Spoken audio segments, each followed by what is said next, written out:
Hello dear students. आज हम एक नए टॉपिक के साथ, लेकिन हमारा जो चैप्टर है वही सेम है। ज्योग्राफी का chapter 1, class 10th geography chapter 1, resources and development. ठीक है, आज हम इसके 3 इम्पॉर्टेंट टॉपिक्स डिस्कस करेंगे। ठीक है, स्टेप बाय स्टेप बेटा। अगर आप पीछे की वीडियोस देख रहे हैं तो आपको चैप्टर बिल्कुल डेफिनेटली समझ में आने वाला है, लेकिन उसके लिए आप जो है शुरू से ही वीडियोस जो है वो देखो बेटा, तब आएगा समझ में। तो आज नेक्स्ट टॉपिक्स के साथ, और जो हमारे 3 टॉपिक हैं, फर्स्ट टॉपिक रहेगा major problems due to the indiscriminate use of resources, और उसके बाद this topic, and then second topic is हमारा जो फर्स्ट इंटरनेशनल अर्थ समिट हुआ था उसके बारे में, एंड द थर्ड टॉपिक जो रहेगा हमारा दैट्स अबाउट ऐसे रीजंस जिसमें रिसोर्सेज तो बहुत ज़्यादा है लेकिन lack of the other resources, हम उनको प्रॉपरली यूज़ नहीं कर पाते हैं। तो ऐसे कौन से रिसोर्सेज हैं वो, उसके बारे में आज हम डिस्कस करेंगे। सबसे पहले जो हम बात कर रहे हैं वो हम बात कर रहे हैं major problems due to the indiscriminate use of resources. पहले तो आप टॉपिक का मीनिंग समझ लीजिए कि टॉपिक में वो क्या बोल रहा है। टॉपिक में वो ये बोल रहा है बेटा कि जो मेजर प्रॉब्लम हम डिस्क्रिमिनेट कर रहे हैं यूज ऑफ रिसोर्सेज, जो हम यूज ऑफ रिसोर्सेज कर रहे हैं, लेकिन वो रिसोर्सेज जो है वो कुछ ही लोगों के हाथ में इनडिस्क्रिमिनेट हो रहे हैं रिसोर्सेज। ऐसा नहीं है कि पूरे की, अगर हम इंडिया की बात करें तो जितने भी इंडिया में रहने वाले लोग हैं उसमें सभी लोग जो है वो पूरी तरह से रिसोर्सेज का यूज़ करते हैं। कुछ एक ऐसे लोग हैं जिनके पास ये रिसोर्सेज पहुंच ही नहीं पाते। तो ऐसे कौन सी मेजर प्रॉब्लम्स हैं जिसकी वजह से रिसोर्सेज का इनडिस्क्रिमिनेट हो रहे हैं वो। ठीक है, तो सबसे पहला ये पॉइंट आपका है satisfying the greed of a few people. आप देखोगे कि रिसोर्सेज जो हैं, जितने भी हमारे इंपॉर्टेंट रिसोर्सेज हैं, वो कुछ ही लोगों के हाथ में, कुछ ही लोगों की ग्रीड को पूरा करते हैं, और वो अपने ग्रीडीनेस की वजह से उन रिसोर्सेज को क्या कर रहे हैं, ओवर यूज कर रहे हैं। किसकी वजह से? अपने ग्रीडीनेस की वजह से। ओके, सो ग्रीडीनेस की वजह से, जब मतलब घर में चाहे आपका एक गाड़ी से काम चल सकता है, लेकिन आपके पास पैसा है तो आप 3-4 गाड़ियां रखते हो। हुआ इनडिस्क्रिमिनेशन हो गया ना। आप अपने ग्रीड को सेटिस्फाई करने के लिए जो है वो अपनी अलग अलग गाड़ी में जा रहे हो। इवन जाना एक ही डेस्टिनेशन पे है, पर परिवार के 5 लोग हैं तो 5 लोग अपनी गाड़ी निकालते हैं। That's not good. ठीक है, तो इस तरह से अपने ग्रीड को सेटिस्फाई करने के लिए कुछ एक लोग जो है वो रिसोर्सेज का जो है एज अ ग्रीडी पर्सन उसका यूज कर रहे हैं। दूसरा इसने बोला कि जब हम रिसोर्सेज को इस तरह से यूज करते हैं कि कुछ एक लोगों के हाथ में ही रिसोर्सेज है, ठीक है, और वो है रिच पर्सन्स के पास। रिच पर्सन्स के पास पैसा है, दौलत है, धन दौलत है, उसके पास इजीली जो है वो बाय कर सकता है रिसोर्सेज को। ठीक है, इजीली उसके ऊपर कैप्चर है रिसोर्सेज के ऊपर, उनको वो यूज करता है, यूज नहीं करता है, बल्कि उसको वो उन रिसोर्सेज को क्या कर रहा है, एज अ ग्रीडी पर्सन उनको यूज कर रहा है, जिसकी वजह से हमारा जो सोसाइटी में है वो गैप आना शुरू हो गया। किसके बीच में? पुअर पर्सन और रिच पर्सन के बीच में सोसाइटी डिवाइडेड होती जा रही है 2 पार्ट्स में। किसकी वजह से? Due to the indiscrimination of the resources. अब आप देखो कितनी गर्मियां हो रही हैं। गर्मियों के मौसम में जो है एक पर्सन बाहर सड़क में सोया हुआ है, ना तो उसके पास पंखा है, ना तो सोने के लिए रूम है, और ना है उसके पास एसी। लेकिन जो एक अमीर लोग हैं उनके हर एक बेडरूम में एसी लगा हुआ है। ठीक है, एसी लगे हुए हैं जो कि इतना ग्लोबल वार्मिंग कर रहा है, हवा को जो एक जो नेचुरल हमारे पास विंड है उसको कन्वर्ट कर रहा है, ठंडा कर रहा है। तो उसकी वजह से जो बाहर सोने वाले लोग हैं उनको और भी ज़्यादा जो है वो गर्मी का महसूस होती है। अगर आप देखें एसी से बाहर अगर आप निकले तो आपको लगता है कि एसी के बाहर कितनी जो है वो गर्म हवा जो है बाहर निकल रही है। तो उसकी वजह से इफेक्टेड कौन हो रहा है? Poor person. ना तो वो रिसोर्सेज को यूज़ कर रहा है, ना तो उसके पास फैन है, ना रेफ्रिजरेटर्स हैं, ना तो वो इलेक्ट्रिसिटी का यूज़ कर रहा है, और दूसरी तरफ जो रिच पर्सन है वो हर चीज़ को यूज़ कर रहा है ड्यू टू द मनी, और इसकी वजह से हमारा जो सोसाइटी है उसमें गैप आता जा रहा है। There is the gap between the poor and rich person.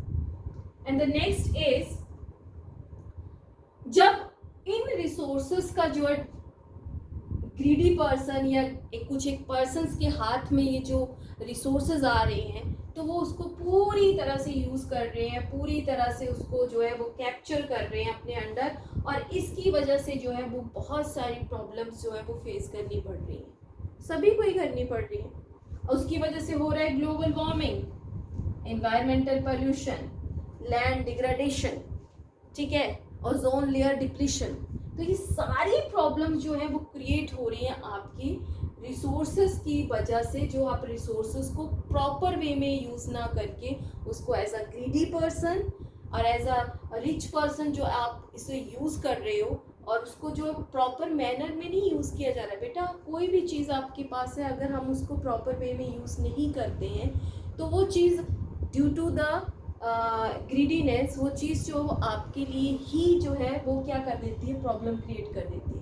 और प्रॉब्लम जो क्रिएट कर रही है वो किसी एक कंट्री की प्रॉब्लम नहीं है, बल्कि ये ग्लोबल वार्मिंग जो हो रही है वो पूरी की पूरी दुनिया के लिए क्रिएट हो रहा है। ये जो ओजोन लेयर डिप्लीशन हो रहा है वो पूरी की पूरी दुनिया पे इफेक्ट डाल रहा है। ये जो इन्वायरमेंटल पोल्यूशन हो रहा है दैट इज इफेक्टेड ग्लोबली, ये इफेक्टेड करने वाली चीज़ें हैं। तो इसको हम बोल सकते हैं कि ये मेजर प्रॉब्लम जो है वो फेस की जा रही है due to the indiscriminations of the resources. क्या उन कौन सी? It's a satisfy only the few people, ये सिर्फ एक थोड़े ही पीपल की भूख को शांत कर रहा है, ग्रीड को शांत कर रहा है। कौन सा? इनडिस्क्रिमिनेशन ऑफ द रिसोर्सेज। इसकी वजह से हमारे समाज में, हमारी सोसाइटी में गैप आता जा रहा है लोगों के बीच में, पुअर पर्सन और रिच पर्सन। और इसी की वजह से ये ग्लोबल वार्मिंग और environmental pollution, land degradation, ozone layer depression, ये सारी प्रॉब्लम जो क्रिएट हो रही है आपके indiscrimination use of the resources. So this topic is clear, I hope कि it is clear to you.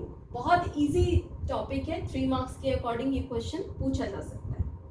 Next हमारा आता है फर्स्ट इंटरनेशनल अर्थ समिट। अब बेटा दुनिया में जब रिसोर्सेज को जो है लोग इस तरह से यूज करने लग गए कि जो है इसकी वजह से प्रॉब्लम क्रिएट होने लगी, तब जो है वो घंटे बजे पूरे दुनिया में, तब लोगों को एहसास होने लगा कि वो गलत कर रहे हैं।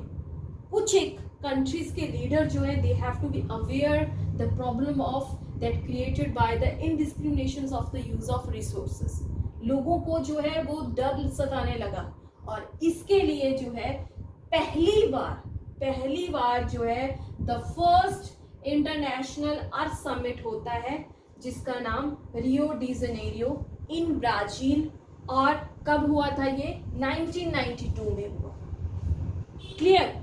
जब ये हुआ तो इसको करने का मतलब क्या था? इसका नाम ही जो है वो अर्थ समिट रखा गया। मतलब जो भी इसके ऊपर मीटिंग्स हुई वो सिर्फ और सिर्फ किसके बारे में थी? अर्थ के बारे में। पहली बार ऐसा हो रहा था कि ग्लोबली, मतलब पूरी दुनिया जो थी वो सोच में पड़ गई थी किसके बारे में? अपनी अर्थ के बारे में, अपने एनवायरनमेंट के बारे में। उनको लोगों को थोड़ा सा चौंका दिया था, क्योंकि इसकी वजह से जो मेन प्रॉब्लम्स लोग जो थे वो फेस करना शुरू कर दिया था। और ये प्रॉब्लम जो थी वो मैंने पहले बताया एक कंट्री की प्रॉब्लम नहीं थी, वो पूरी दुनिया की प्रॉब्लम थी। इसलिए लोगों ने जो है पहली बार जो है यहाँ पे मोर देन 100 कंट्रीज जो है वो इकट्ठी होती हैं। कहाँ? ब्राज़ील में 1992 में। और जो मीटिंग रखी जाती है उसका नाम रखा जाता है the International Earth Summit at Rio de Janeiro. ठीक है, ये 1 मार्क्स के क्वेश्चन भी आ सकते हैं। कब हुआ था, कौन सी कंट्री में हुआ था, क्या इसका नाम था, ठीक है, कितने कंट्रीज ने पार्टिसिपेट किया था? तो more than 100 countries participated in it. और जो यहाँ पे एक एजेंडा साइन किया गया वो एजेंडा 21 बोला गया। एजेंडा 21 का मतलब है कि इन कंट्रीज में जो मीटिंग्स हुई बेटा, तो उन कंट्रीज ने जो निचोड़ निकाला वो 21 प्रॉब्लम्स, उन्होंने 21 प्रॉब्लम्स की एक लिस्ट बना के लाए थे। तो 21 एजेंडा थे उनकी मीटिंग्स के, इसलिए इसको एजेंडा 21 भी बोला जाता है। तो डोंट बी कंफ्यूज्ड, अगर ये क्वेश्चन आता है तो ये एजेंडा 21 क्या था, मीन्स द मीटिंग जो हो रही थी उसके जो मेन एजेंडा थे वो 21 थे। किन के 21 प्रॉब्लम्स वो लिख के लाए थे कि इनके ऊपर हम डिस्कशन करेंगे, ठीक है। और जो इनका मेन मुद्दा था, वो उनका मेन मुद्दा क्या था, ये जो थे, वैसे तो इन्होंने बहुत सारी बातों के ऊपर डिस्कशन किया। इन्होंने एनवायरनमेंट के ऊपर, इन्होंने पॉल्यूशन के ऊपर, इन्होंने हंगर के ऊपर, इन्होंने स्टारवेशन के ऊपर, इन्होंने लोगों की जो बच्चों में डिफरेंट तरह की डिजीज हो रही है उसके ऊपर, इन्होंने हर चीज़ के ऊपर डिस्कशन किया। इन्होंने जो है डिफॉरेस्टेशन हो रहा है, इन्वायरमेंटल पॉल्यूशन हो रहा है, उन सब चीज़ों को इन्होंने मेन मुद्दा बना के इस तरह के 21 जो मेन मुद्दा थे, जो मेन टॉपिक्स थे, उनके ऊपर इन्होंने डिस्कशन किया। लेकिन इनका सबसे ज़्यादा जोर किस चीज़ पे था, सबसे ज़्यादा ये जो जोर दे रहे थे या जो इम्पोर्टेंस दे रहे थे वो इस चीज़ पे दे रहे थे बेटा कि इनका मेन एम जो था वो प्रोटेक्ट करना था प्रेजेंट जनरेशन को, कि जो प्रेजेंट में है आप उसको प्रोटेक्ट कीजिए, उसकी प्रोटेक्शन करना हमारा जो है वो मेन ड्यूटी होनी चाहिए। जितने भी लीडर्स थे सारी कंट्रीज ने, उन्होंने डिसाइड किया कि सबसे पहले तो हमारा जो प्रेजेंट जनरेशन है उसको आप प्रोटेक्ट करिए और आने वाली फ्यूचर जनरेशन के लिए सस्टेनेबल डेवलपमेंट रखिए भाई। तो मतलब मेन मुद्दा इनका सस्टेनेबल डेवलपमेंट के ऊपर था। अब आपको जो है, आपने ये तो देख लिया कि इसकी वजह से प्रॉब्लम तो बहुत सारी हम फेस कर रहे हैं, ठीक है। इन्होंने प्रॉब्लम का पूरी की पूरी लिस्ट बना के भी लाए थे, एजेंडा 21 बोल दिया इसको, लेकिन उसका सॉल्यूशन क्या था, सॉल्यूशन भी तो निकालना था उस मीटिंग में। सॉल्यूशन ये था बेटा कि sustainable development is the solution of this agenda 21, that you should give the protection to the present generation. जो प्रेजेंट में जनरेशन है उसकी प्रोटेक्शन करना हमारा राइट है, हमारी ड्यूटी है। इसके साथ साथ हम जो है आने वाली जनरेशन को भी उनके रिसोर्सेज को देंगे, एज अ गिफ्ट देंगे। ऐसा नहीं है कि प्रेजेंट में ही ड्यू टू द हंगर आप रिसोर्सों को निचोड़ लो, सारे रिसोर्सेज को यूज कर लो, लेकिन आने वाली जो फ्यूचर जनरेशन है उसके लिए कुछ मत छोड़ो, ऐसा नहीं करना है। सो मेन मुद्दा उनका सस्टेनेबल डेवलपमेंट पे था, इकोनॉमी को बढ़ाने के ऊपर था, कंट्रीज के ऊपर, ठीक है। डिफॉरेस्टेशन को रोकने पर था, स्टारवेशन हंगर की वजह से कोई सी भी कंट्री में जो है वो मौत नहीं होनी चाहिए, ये उनके मेन मुद्दा थे। लेकिन अगर मेन एम की बात करेगा वो, तो मेन एम हम ये बोलेंगे their main aim is dependent on the sustainable development, means you have to be given the protection to the present generation and you also save the resources for the future generations. That is the main agenda of the first international earth summit. Clear? तो ये कुछ एक 1 marks के question या 3 marks के आते हैं, you can explain just like this, ठीक है। Now comes on the third topic, and the third topic about the few reasons. अब हम ये बोलते हैं बेटा कि एक प्रॉपर प्लानिंग आपके पास होनी चाहिए। अच्छा, प्रॉपर प्लानिंग तो होनी चाहिए, लेकिन क्यों होनी चाहिए? इंडिया जैसी कंट्री जो कि जहाँ पे डाइवर्सिटीज आपको देखने के लिए मिलती है, I am not talking about the diversity about according to your language, according to your clothes, your on the different manners, but I talk about the resources की बात कर रही हूँ, तो resources पे ही हम बात करेंगे इसमें। और यहाँ पे क्या था बेटा कि आपके इंडिया जो है वो एक बहुत बड़ी कंट्री है, ये तो आपको पता ही है। इंडिया में जो है रिसोर्सेज भी अलग अलग स्टेट में अलग अलग तरह से मिलेंगे आपको। कुछ एक स्टेट्स में तो आपको भरपूर मिलेंगे, कुछ एक स्टेट्स में कम भी मिलेंगे, कुछ एक स्टेट्स में हैं भी, लेकिन प्रॉब्लम ये आ रही है बच्चा कि हमारे पास जो है कुछ ना कुछ प्रॉब्लम आ जाती है, तो हमें दूसरे रिसोर्सेज वहाँ पे प्रॉपर नहीं मिल पाते, जिसकी वजह से हम उन रिसोर्सेज को पूरा नहीं कर पाते हैं। तो थर्ड टॉपिक जो है वो हमारा है कि few reasons are rich of resources. कुछ एक रीजन जो है वो हमारे पास फुल ऑफ रिच रिसोर्सेज उसके पास है, लेकिन प्रॉब्लम ये है कि due to the deficient other resources we don't use that. Deficient मतलब कुछ और जो रिसोर्सेज हमें चाहिए उस रिसोर्सेज के लिए वो नहीं मिल पा रहे, तो उसकी वजह से हम उन रिसोर्सेज को यूज नहीं कर पाते। क्लियर? इसमें आपको 3 एग्जाम्पल, 3 मार्क्स का क्वेश्चन पूछा जाता है और 3 एग्जाम्पल हमारे पास है। फर्स्ट आप देख सकते हो राजस्थान। राजस्थान एक ऐसा स्टेट है जहाँ पे आपको सोलार एनर्जी, आपकी विंड एनर्जी जो है वो एबेंडेंट मिलती है, बहुत ज़्यादा है। प्रॉब्लम यहाँ पे ये है कि वहाँ पे वाटर नहीं है यार। जब वाटर नहीं है तो आप कैसे जो है वहाँ पे सोलर एनर्जी और अपनी जो है वाटर जो आपका सोलर एनर्जी या विंड एनर्जी को कैसे कर पाओगे, क्योंकि वहाँ पे कंस्ट्रक्शन वर्क या कुछ आपको करना है, उसके लिए जो बनाने कंस्ट्रक्शन करनी उसके लिए वाटर चाहिए और वाटर वहाँ पे है नहीं। So due to the lack of these, तो lack of resources of water, we can't use the solar and wind energy या wind resources properly in Rajasthan. Comes on the second है हमारा अरुणाचल प्रदेश। अरुणाचल प्रदेश याद करिए, ब्रह्मपुत्र रिवर वहां से बहती है, तो वहां पे वाटर, एक तो रेनफॉल अच्छा खासा होता है, दूसरा वहां पे जो है ब्रह्मपुत्र रिवर, वाटर तो वहां पे अच्छा खासा है, लेकिन due to the lack of infrastructure की वजह से बच्चे हम जो है उसके जो वाटर की जो रिसोर्सेज है उसको यूज नहीं कर पाते हैं। So due to the lack of infrastructure हम अरुणाचल प्रदेश में वहाँ का जो वाटर रिसोर्सेज है उसको अच्छे तरीके से यूज नहीं कर पा रहे। अब लैक ऑफ इंफ्रास्ट्रक्चर ऐसा है कि बेटा वहाँ पे जहाँ पे आप वाटर रिसोर्सेज को यूज करना चाह रहे होंगे, शायद वहाँ पे जो है वो प्रॉपरली पहुँच ही ना पाए आपकी टेक्नोलॉजी, वहाँ पे जो है वो इंफ्रास्ट्रक्चर ऐसा नहीं बना है कि आप वहाँ तक पहुँचे और उसे यूज करें। सीधा सा है, आप अपने आंसर में लिखोगे कि Arunachal Pradesh has the full of water resources but lack of infrastructure, हम उसे यूज नहीं कर पा रहे, सीधी सी बात।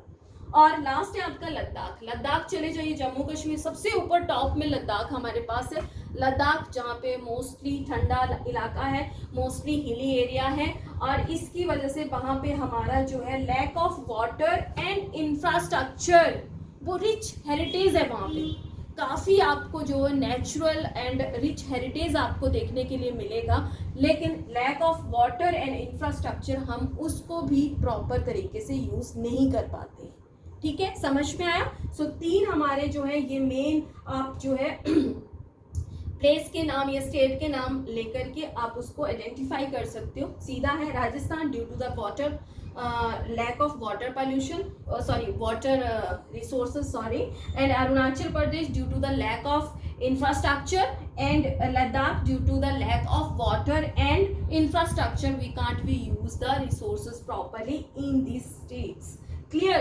तो ये हो गया आज की टॉपिक। सबसे पहले कौन सी प्रॉब्लम क्रिएट हुई आपकी indiscrimination of the use of resources. दूसरा हमारा फर्स्ट जो नेशनल हमारा अर्थ समिट हुआ था, कहाँ पे हुआ, कब हुआ, एवरीथिंग। एंड द थर्ड कि आपके रिसोर्सेज तो बहुत ज़्यादा हैं, लेकिन ड्यू टू अदर रिसोर्सेज, लेकिन दूसरी रिसोर्सेज की वजह से, उनकी कमी होने की वजह से, क्योंकि वो प्रॉपरली वहाँ पे है नहीं, तो हम दूसरे भी यूज़ नहीं कर पा रहे रिसोर्सेज। सो आई होप कि आपको ये तीनों के तीनों टॉपिक क्लियर हो गए होंगे। 3 मार्क्स के according very important questions, 1 marks के according is also earth summit, that's also very important. ठीक है, चलो, thank you so much for watching.